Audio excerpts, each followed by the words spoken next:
Hello दोस्तों, नमस्कार। हमारा आज का जो डिस्कशन का विषय है बहुत ही इंटरेस्टिंग है। हमारा आज का विषय है सामाजिक रिश्ते, यानी कि समाज की पूरी व्याख्या करना। आपको पता है, मुझे भी पता है कि समाज में रहते हुए हम बहुत सारे रिश्ते निभाते हैं, तो सभी की व्याख्या एक साथ में कर पाना तो पॉसिबल नहीं है, लेकिन फिर भी सामाजिक प्राणी होने के नाते मैं भी, हम सभी, आप और मैं सामाजिक प्राणी हैं। समाज में रहते हैं, एक दूसरे के सुख और दुख में एक साथ रहते हैं। दुख में रहे न रहे, लेकिन हकीकत यही है कि सुख में तो हम सभी रिश्ते निभाते हैं। तो ये रिश्ते वास्तव में, इनकी इम्पोर्टेंस क्या होती है, इन रिश्तों को किस तरह से हम निभाते हैं और किस तरह से इनको निभाया जाए, इनको थोड़ा सा समझने की कोशिश हम करते हैं।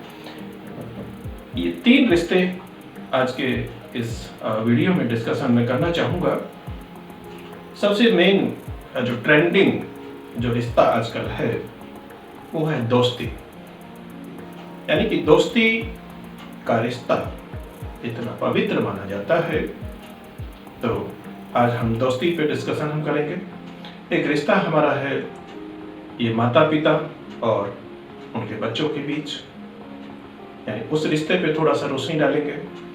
और एक बहुत ही इंटरेस्टिंग रिश्ता है ये पति और पत्नी के बीच। तो इन रिश्तों की अपने आप में बहुत वो बड़ी गरिमा होती है, और इन रिश्तों को समझ पाना, इन रिश्तों की पूरी व्याख्या तो आज तक समाजशास्त्री भी नहीं कर पाए, नहीं समझ पाए इन सबको, लेकिन फिर भी मैं अपने अनुभव से थोड़ा सा कोशिश में करता हूँ आप लोगों के साथ। आप लोग, मैं जहाँ भी गलत हूँ या कुछ संशोधन की आवश्यकता है तो वहाँ आप जो है मुझे बताएंगे। आइए एक एक करके हम समझते हैं। सबसे पहले हम लेते हैं दोस्ती। आजकल का ट्रेंड ये है कि दोस्त बनाते टाइम हम क्या क्या चीजें ढूंढते हैं और क्या होनी चाहिए। सबसे खास बात ये है कि दोस्त ये बनाते टाइम एक्चुअल तो ये है कि हम दोस्त बनाते ही नहीं, ऑटोमेटिकली दोस्त बन जाते हैं। हम उनके साथ खेलते हैं। कुछ हमारे दोस्त तो बचपन से होते हैं, कुछ धीरे धीरे छूटते जाते हैं, नए दोस्त बन जाते हैं। जहाँ भी हमारा कार्य क्षेत्र होता है वहीं नए नए दोस्त बन जाते हैं। कुछ दोस्त नॉर्मल होते हैं और कुछ दोस्त जो दिल के बहुत ज़्यादा नज़दीक आ जाते हैं। उन दोस्तों के लिए हम कुछ भी करने के लिए तैयार होते हैं। लेकिन क्या कभी ये देखा जाता है, ये सोचा जाता है कि जो दोस्त है वो हमने ये बनाया है या ऑटोमेटिकली बन गया है? ये सोचने का विषय है। ये नॉर्मली ये मानव स्वभाव यही होता है कि हमारे दोस्त, हमारे जो आसपास में रहते हैं, जो अच्छी अच्छी बातें करते हैं, हमारी जो प्रशंसा करते हैं, हमें जो खुशी देते हैं, धीरे धीरे वही हमारे दोस्त बन जाते हैं। तो हम ये समझ ही नहीं पाते कि क्या वास्तव में ये दोस्त है। क्या दोस्ती की परिभाषा हम सबको पता है? आई थिंक नहीं पता है। दोस्त को पहचान ना सबके बस की बात नहीं है। इसमें ये नॉर्मली सभी लोग गलती खा जाते हैं। तो दोस्त की पहचान हो भी नहीं पाती है। एक्चुअल में ये कहा गया कि दोस्त की पहचान मुसीबत के समय होती है, यानी कि जब आपके ऊपर कोई इस तरह की ये विपत्ति आ जाए, यानी कि मुसीबत आ जाए कि जिसका हल आपको नहीं वो दिखाई दे रहा है, उस समय पे दोस्तों की जरूरत होती है। यानी कि दोस्त आपको सुझाव देते हैं, उस समस्या से निकलने का रास्ता दिखाते हैं, और जहां तक उनकी आपके साथ आने की जरूरत है वहां तक वो साथ भी देते हैं। यानी कि आप कह सकते हैं कि वो जो है physically and economically and psychologically, जहां ये तीनों सपोर्ट आपको दोस्त से मिलते हैं, it means you can say, आप ये कह सकते हैं कि वो एक अच्छा दोस्त है। तो ये एक छोटी सी मैंने एक परिभाषा आपको बताई दोस्ती की, कि मुसीबत के समय, विपत्ति के समय जो भी आपका साथ दे, तो आप उसको सच्चा दोस्त कह सकते हैं। लेकिन क्या सभी दोस्तों के बारे में आप ये कह सकते हैं कि वो आपके साथ रहेंगे, या कभी आपके साथ इस तरह का अनुभव रहा हो कि आपको उस समय पे दोस्तों की जरूरत रही हो, और कौन कौन आपके साथ रहे हों, ये मैं आप पे छोड़ता हूँ कि आप इसका एनालिसिस आप खुद करें कि कौन आपके साथ था, यानी किसको आप दोस्त कह सकते हैं। वैसे तो हमारे चारों तरफ जो भीड़ रहती है, लेकिन क्या सभी के साथ रिश्ते रहते हैं? नो, रिश्ते कुछ सेलेक्टिव लोगों के साथ में रहते हैं, और वो सेलेक्टिव लोग भी हमारे दोस्त हैं या नहीं, ये आप खुद इसका एनालिसिस इजीली कर सकते हैं। तो ये थोड़ा सा मैंने आप लोगों को बताया कि दोस्तों के बारे में किस तरह से आप आसानी से ये पता आसानी से लगा सकते हैं कि कौन अच्छा दोस्त है, सच्चा दोस्त है भी या नहीं है। ये वैसे ये कहा जाता है कि सुबह के समय आप देख सकते हैं, सुबह के समय जब सूर्य देवता ठीक हमारे सामने होते हैं, तो उस समय हमारी जो परछाई होती है वो दो गुनी, यानी हमारी हाइट के साइज से वो दो गुनी बड़ी होती है। लेकिन जैसे जैसे सूरज ऊपर आता है, तो वो परछाई धीरे धीरे वो कम होने लगती है, और जब सूरज ठीक सिर के ऊपर होता है, यानी कि धूप इतनी तेज होती है, आप उसको ये विपत्ति या ये मुसीबत के रूप में इस तरह से मान सकते हैं कि जब सिर पे विपत्ति होती है, तो हमारी जो परछाई है, हमारा जो साया है, वो भी हमारे साथ नहीं होता। ये दोस्ती और दोस्त की बात थोड़ा दूर की है कि मुसीबत के समय दोस्त हमारे साथ रहें। मैं ये नहीं कहता कि आप बिल्कुल भी दोस्त ना बनाएं, दोस्त बनाएं, रखने पड़ते हैं, बनाने पड़ते हैं। दोस्त साथ ना रहें तो ये जीवन नीरस हो जाता है। लेकिन मैं आप लोगों को समझाना ये चाहता हूँ कि आप ये उम्मीद ना रखें कि मुसीबत के समय ये गारंटेड है कि ये लोग, ये फला लोग जो मेरे दोस्त हैं, मेरे साथ रहेंगे। अगर आप इतने लकी हैं, आप सौभाग्यशाली हैं कि उस समय कुछ लोग आपके साथ हैं, आपका साथ दिया, आपको मुसीबत से निकाल के बाहर लाए, तो मैं कहूँगा कि आप बहुत सौभाग्यशाली हैं। और उन लोगों को हमेशा साथ रखिए, उनका साथ कभी मत छोड़िए। एक ये रिश्ते की बात हुई। ये दूसरा रिश्ता जो मैंने बताया है कि माता पिता और बच्चों के बीच। आजकल का ट्रेंड कुछ इस तरह का बन चुका है कि जब तक बच्चे को इकोनॉमिक या फिजिकल हेल्प की जरूरत होती है, उस समय तक उनको पेरेंट्स की जरूरत होती है, यानी कि माँ बाप की जरूरत होती है। धीरे धीरे जैसे वो बच्चा बड़ा होता है, उसको समझ आती है, अपने वो पैरों पे दौड़ने लगता है, वो समझने लगता है कि मैं भी कुछ हूँ, यानी मेरा भी एग्जिस्टेंस है, मेरा भी अपना एक अस्तित्व है। तो वो धीरे धीरे क्या करता है कि ये माता पिता को साइड करने लगता है, यानी कि नेग्लेक्ट करने लगता है। उनकी जो बातें होती हैं उसको वो ये समझता है कि ये मेरे लिए जरूरी नहीं है। हालांकि ये ओवरऑल मैं सभी के लिए नहीं कह रहा हूँ, जो ये ट्रेंड है मैं उसको बता रहा हूँ। वो बच्चा बड़ा होता है, यंग होता है, उसके बाद उसके लिए पेरेंट्स की जो सजेशंस होते हैं, जो सलाह होती है, उनकी इम्पोर्टेंस धीरे धीरे वो कम हो जाती है। ऐसा क्यों हो रहा है, ये सोचने का विषय है कि जब बच्चा छोटा था उस समय पे उसको ये माँ बाप की जरूरत थी। उस टाइम जो भी माँ बाप ने उसे कहा उसने किया, जो भी सलाह उसको दी उसने मानी। लेकिन जब धीरे धीरे बड़ा होता है, उसको समझ आती है, समझ आने के बाद उसकी अपनी समझ, अपनी उसकी बातें, अपना माइंड, अपनी जो मेंटेलिटी वो यहीं तक रिजर्व होने की कोशिश करता है। एंड ये पेरेंट्स की जो बातें हैं उसको वो फालतू लगने लगती है। यहां तक भी देखा जाता है कि कई बार आर्ग्यूमेंट होते हैं पेरेंट्स के साथ बच्चों के, और वो ये कह देते हैं कि आजकल ऐसा ही होता है, आप जैसा कह रहे हैं वो आपके समय पे होता होगा। मीन्स जो पेरेंट्स आपको समझा रहे हैं, जो बता रहे हैं कि बेटा ये रास्ता नहीं वो रास्ता सही है, तो वो उनके टाइम पे सही था।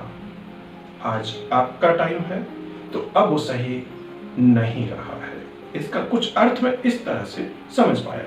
आप मुझे ये बताइए कि आपके जब पेरेंट्स आपकी एज में थे तो उस समय जो सूरज है वो ईस्ट यानी कि ये पूरब से निकलता था। अब आप बड़े हुए हैं, आप यंग हैं, क्या अब कुछ बदलाव आया है? क्या सूरज ईस्ट को छोड़ के वेस्ट से निकलता है? समझने की कोशिश कीजिए। जो सच है वो आज से 1000 साल, 1 लाख साल आप पीछे जाइए, सच था। आज भी वो सच है, और 1 लाख साल, 1000 साल आगे आप जाएंगे तब भी वो सच रहेगा।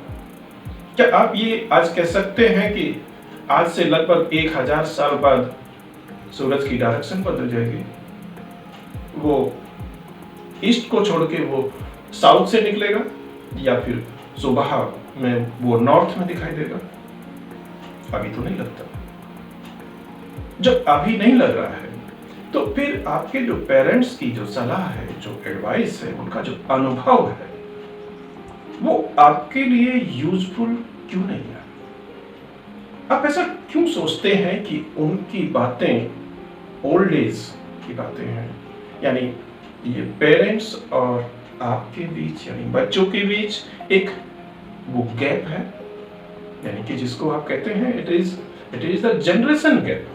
नो, सही और गलत के बीच जो गैप है वही जो है पेरेंट्स और बच्चों के बीच गैप होता है। पेरेंट्स के पास अपना अनुभव है, उनके पास जो एक्सपीरियंस है, उसके बेस पे वो आपको कह रहे हैं कि बेटा ये सही है और ये गलत है। लेकिन आप सही हैं, वो गलत है। इट मीन्स कि बेटा आपका रास्ता गलत है, आपकी सोच गलत है। अगर आप ये समझ नहीं पा रहे हैं कि पेरेंट्स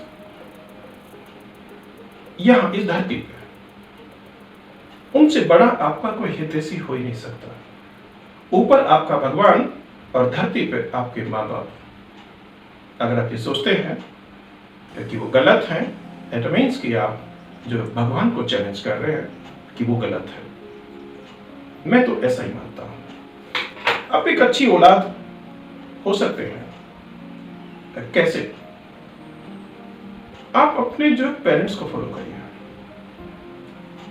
आप अपनी जगह सही हैं तो आप जो है पेरेंट्स को ये समझाइए, कन्विंस कीजिए उन्हें कि हम सही हैं। हम सही हैं मीन्स उनको ये समझाइए कि आप जो बता रहे हैं वो भी सही है, लेकिन मैं जो करना चाहता हूं वो इस तरह से और ऐसे यूजफुल है। तो मैं ये मानता हूं कि पेरेंट्स एग्री हो जाएंगे और वो आपको समझ जाएंगे कि आप भी सही हैं, और फिर जो भी आपके लिए बेस्ट हो उसका आप सिलेक्शन माँ बाप की सहमति से कर सकते हैं। एक बात। उसके बाद बहुत सारे इस तरह के काम हमारे होते हैं कि जब हम पेरेंट्स को डिसओबे करते हैं, यानी कि उनकी बात नहीं मानते हैं। कई बार इस तरह के काम आप करते हैं कि जिनको आप अपने ये पेरेंट्स से छुपाते हैं, यानी छुपाने की कोशिश करते हैं। लेकिन जो अवेयर जो पेरेंट्स होते हैं उनको पता लग जाता है कि आप क्या छुपा रहे हैं। अगर आपके अलावा आपके बारे में किसी और आदमी से आपके पेरेंट्स को पता चले कि आपने ये किया है, तो आप एक अच्छे बच्चे नहीं हैं। आपने कुछ गलत किया या सही किया, आपके माध्यम से ही आपके वो पेरेंट्स को पता चले, इससे अच्छा कुछ नहीं। मैं तो ऐसा ही मानता हूं। अगर आपने कुछ छुपाया है पेरेंट्स से और उनको किसी बाहरी आदमी से ये पता चले कि आपके बच्चे ने ये किया या उससे ये गलती हुई या उसने अच्छा काम किया, कुछ भी किया, तो इट मीन्स कि आपने वो पेरेंट्स से छुपाया और किसी और ने बताया, तो आप एक अच्छे बेटे या बेटी नहीं है। अगर किसी चीज को छुपाने की जरूरत महसूस हो रही है, यानी आपको ये लगता है कि हमने कुछ किया है और वो पेरेंट्स को पता न चले, तो बेटा ये मेरी गारंटी है कि वो सही नहीं हो सकता, वो गलत है और वो आपके लिए बहुत ज्यादा नुकसानदायक है।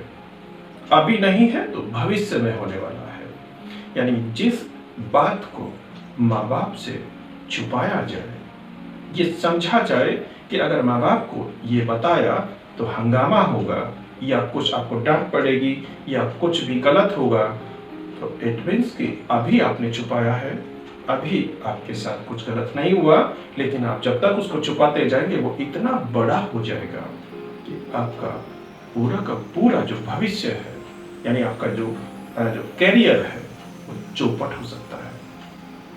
तो जो भी हुआ, सही हुआ या गलत हुआ, आपको डरने की जरूरत नहीं है। सीधा पेरेंट्स को बताएं कि हमसे ये हो गया, अब आप जाने सही हुआ या गलत हुआ, आप संभालें, हमने ये कर दिया। अगर ये हैबिट एक बार आपको हो गई, यानी हर चीज को पेरेंट्स से आपने शेयर किया, तो कभी भी आपसे गलती होने की जो गुंजाइश है वो कम हो जाती है। ऐसे ही कुछ रिश्ते हम बना लेते हैं। आप युवा हैं, ना समझ उम्र और सेंटिमेंट्स की हाइट्स कई बार कुछ इस तरह के रिश्ते बना देती है कि हम समझते हैं कि इनको पेरेंट्स को ना बताया जाए। आप चाहे बॉयज हैं चाहे गर्ल्स हैं, आप कुछ भी हैं, आपके कुछ इस तरह के सेंटिमेंटल, साइकोलॉजिकल, इस तरह के रिलेशंस डेवलप हो जाते हैं कि आपको लगता है कि अगर इनको हमने घर बताया तो ये पेरेंट्स हमारे इन रिश्तों के लिए वो परमिशन नहीं देंगे। एक बात बताएं बेटा, जब आपको ये लगता है कि ये सब करने की ये पेरेंट्स से परमिशन नहीं मिलेगी, तो में से ये प्रूव हो गया कि ये गलत है। क्योंकि सही काम की जो परमिशन है वो पेरेंट्स इजीली दे देते हैं, लेकिन उनको पता है कि ये गलत है, तो परमिशन कैसे मिलेगी? आपने छुपा लिया, आपने उनको नहीं बताया, उनको अंधेरे में रखा, क्या होगा? एक दिन आप अंधेरे में चले जाएंगे। यानी वो अंधेरा जो आप पेरेंट्स के लिए रखना चाहते थे, वही अंधकार आपको निगल जाएगा, आप खत्म हो जाएंगे, आपकी पूरा जो भविष्य है वो अंधकार में हो जाएगा। ये मेरा दावा है। ये पेरेंट्स से अगर कुछ छुपाने की जरूरत है, आपको लगती है कि कुछ चीजें छुपा ही जाए, तो आप गलत रास्ते पे हैं। माँ बाप के लिए आप जब इस तरह से मानिए कि जब आप पैदा हुए थे तो माँ बाप के सामने आप जिस किसी भी प्राकृतिक स्थिति में थे, आप जितने भी बड़े होते चले जाएं, ये मेंटली, साइकोलॉजिकली एंड इंटरनली ये शरीर तो ढकना पड़ता है, क्योंकि जब आप धीरे धीरे बड़े होंगे तो आप इसको तो ढकेंगे, लेकिन ये mentally and psychologically and internally आप माँ बाप के सामने हमेशा प्राकृतिक रूप में ही रहें जैसे आप थे।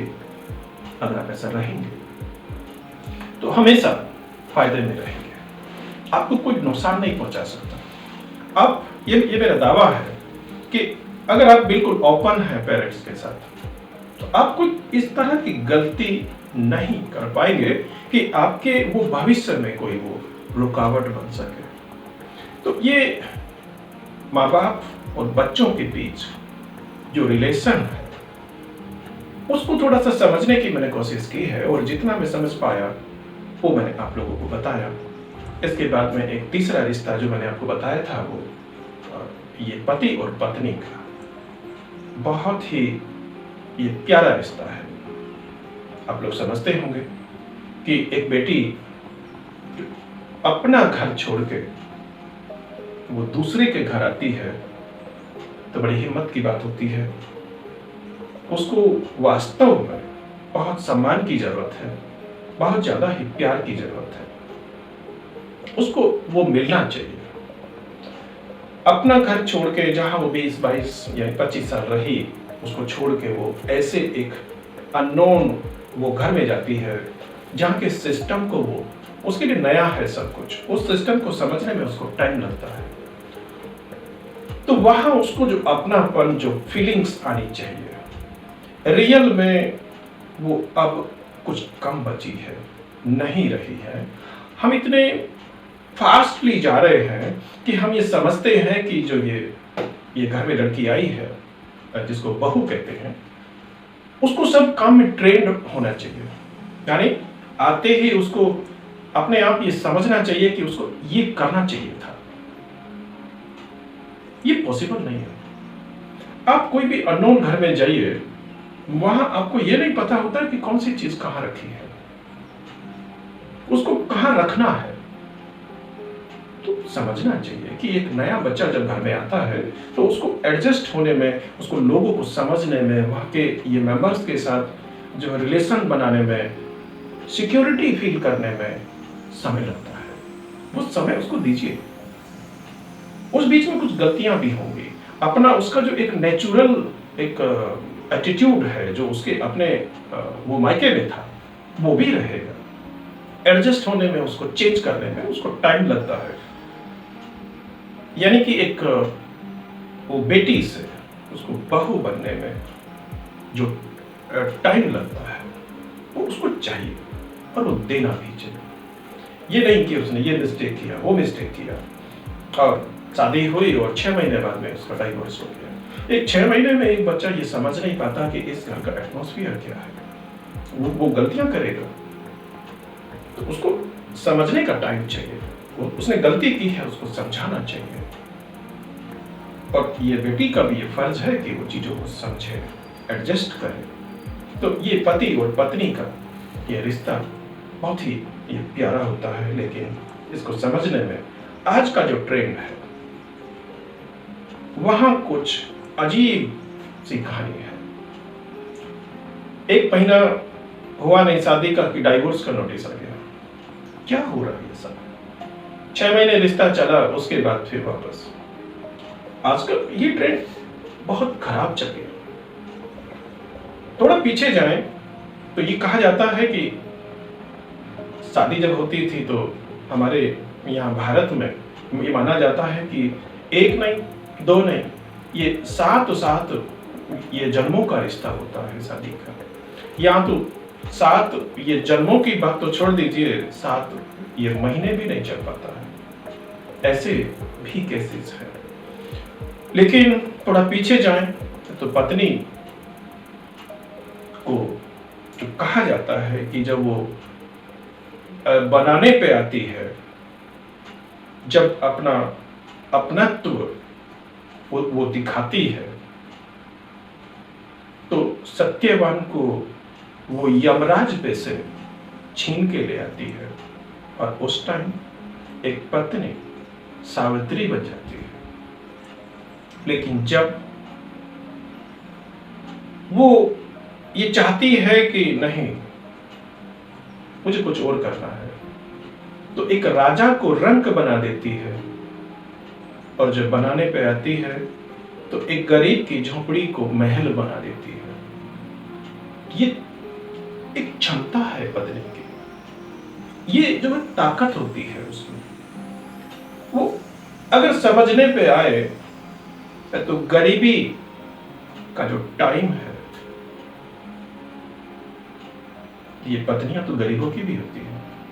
आप लोग समझ रहे होंगे कि एक घर में जो पत्नी है और घर की जो स्थिति है वो ऐसी है कि झोपड़ी बनी हुई है, खाने के लिए भी कुछ है कुछ नहीं है, तो वो पत्नी वो गरीबी में एक अच्छे दोस्त की तरह उस आदमी के साथ रहती है, अपने वो पति के साथ रहती है, और एक सच्ची दोस्ती निभाते हुए और एक अच्छे सलाहकार की तरह उसको सलाह देते हुए और कंधे से कंधा मिला के उस झोपड़ी को स्वर्ग बना देती है, और धीरे धीरे उस झोपड़ी को महल में बदल देती है।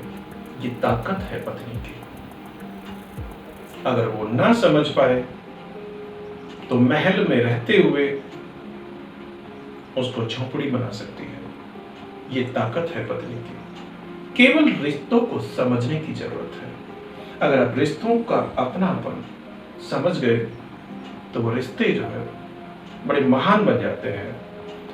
अब देखिए कि आजकल के जो अखबार हैं, आजकल की जो खबरें हैं, उसमें कई बार इस तरह की बातें भी सुनने में आती है कि पत्नी ने पति को कहा कि आज शाम का जो खाना है हम बाहर खाएंगे, और पति ऑफिस में है, वो लेट हो गया या किसी और रीजन से कुछ ना, यानी वो जा नहीं पाई बाहर, तो वो मायके चली गई, यानी कि गुस्से में वो मायके चली गई और वहां से उसने डाइवोर्स का नोटिस भेज दिया। किस बात पे? कि मेरी इच्छा थी कि शाम का डिनर हम बाहर करेंगे और वो नहीं हो पाया। समझने की जरूरत नहीं है कि कारण क्या था, क्यों नहीं हो पाया, क्या प्रॉब्लम रही, और ये इतनी बड़ी बात थी कि वो गुस्से में आके आप जो है मायके चले जाओ और वहां से फिर उस रिश्ते को तोड़ने का एक कागज भेज दो, यानी ये डाइवोर्स के नोटिस। 10-10 साल जो पुराने रिश्ते हैं ये पति पत्नी के, वो टूट जाते हैं। समझ में ये नहीं आता कि वो 10 साल एक साथ रहे और एक दूसरे को समझ नहीं पाए। कैसा रिश्ता निभाया, एक छत के नीचे दो प्राणी 8-10 साल यानी 15 साल एक साथ रहे, और 15 साल बाद वो ये कहते हैं कि हम एक दूसरे को समझ नहीं पाए, इसलिए हम डाइवोर्स ले रहे हैं, हमारे जो विचार हैं, हमारे थॉट्स हैं, वो मैच नहीं करते। तो 15 साल तक क्या कर रहे थे? क्या इतना टाइम लगता है मैचिंग करने में? तो समझ नहीं आता कि ये समाज कहाँ जा रहा है। लेकिन हम ये मानते हैं कि ये दोस्त का दोस्त के साथ, माँ बाप का अपने बच्चों के साथ, और पत्नी का पति के साथ, ये तीनों रिश्ते बहुत ही बड़े होते हैं और पवित्र होते हैं। अगर मेरी ये डिस्कशन से आप लोगों को कुछ समझ आया हो, कुछ फायदा हुआ हो, तो मैं ये मानूंगा कि मेरी ये मेहनत जो है सफल हुई। और मैं चाहूंगा, ये मेरी आपसे रिक्वेस्ट है कि आप कोई भी रिश्ते में हैं, आप भाई बहन के रिश्ते में हैं, आप जहाँ कहीं भी हैं, आप जो भी रिश्ते में हैं, आप भाई बहन हैं, आप दोस्त हैं, पति पत्नी हैं, आपके ये पेरेंट्स के साथ आपके रिश्ते कैसे हैं, ये तो सब आप लोगों को पता है। लेकिन आप जिस किसी भी पवित्र रिश्ते में बंधे हुए हैं, अपने रिश्तों की पवित्रता बनाए रखें, और उन ये रिश्तों के जो कुछ समाज के द्वारा जो बनाए हुए नियम हैं, उन नियमों को समझते हुए, थोड़ी सहनशीलता रखते हुए उनको निभाएं, उनको निभाते जाएं। समय कभी एक जैसा नहीं रहता, अप डाउन्स आते रहते हैं। ऐसा ही रिश्तों की बात है, थोड़ा सा खट्टा मीठा हर रिश्ते में चलता है। लेकिन इसका मतलब ये नहीं कि रिश्तों को तोड़ दिया जाए। रिश्ते निभाने के लिए होते हैं, रिश्ते बहुत ही बड़े होते हैं, और वो तोड़ने के लिए नहीं होते। जय हिंद, जय भारत।